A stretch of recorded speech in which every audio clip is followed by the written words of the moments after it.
লাখপতি হতে পারোনি, আফসোস করো না। একটা বিল্ডিং এর মালিক হতে পারোনি, কোনো দুঃখ করো না। তোমার একটা ফার্স্ট ক্লাস রেজাল্ট নাই, আফসোস করো না। তোমার একটা গাড়ি নাই, কোনো দুঃখ করো না। একটা মোটরসাইকেল থাকলে সুন্দর করে চলতে পারতাম, নাই, দুঃখ করো না। লিকাইলা তাসাউ আলা মা ফাতাকুম, যা কিছু ছুটে গেছে তার জন্য কখনোই চিন্তাগ্রস্ত হইও না। হইলে লসে পড়বা।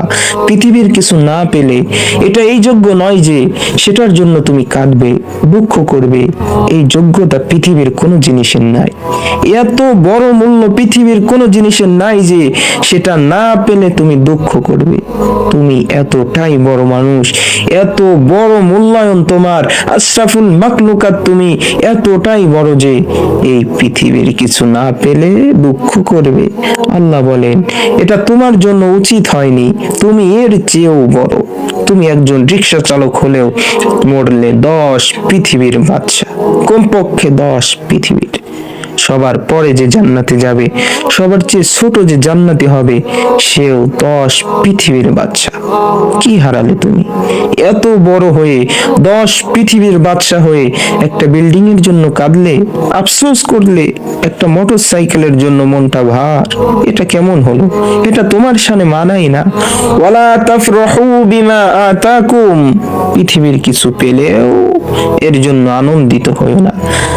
সারা পৃথিবীর বাদশা হলেও আনন্দর কিছু নেই।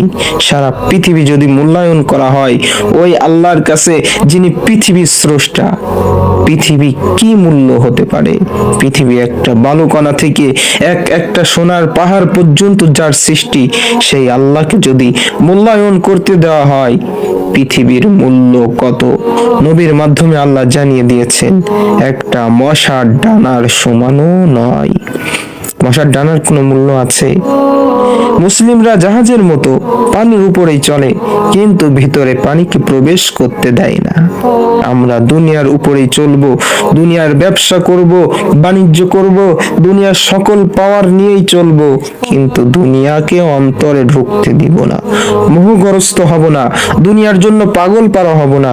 সাগরে জাহাজের মতো সাগর মহাসাগরের উপর দিয়ে ভাসে, সাগরের উপর দিয়ে ভাসে, সাগর মহাসাগরের উপর দিয়ে ভাসে, কিন্তু এক বিন্দু পানি তার পাটাতন ভেদ করে, তার তলা ভেদ করে ভিতরে ঢোকার অনুমতি নাই। ঢুকলেও জোর করে ঢুকে আবার সেচে বের করে দেয়। ঢুকলি কেন? আর সেচে বের করে দেয়।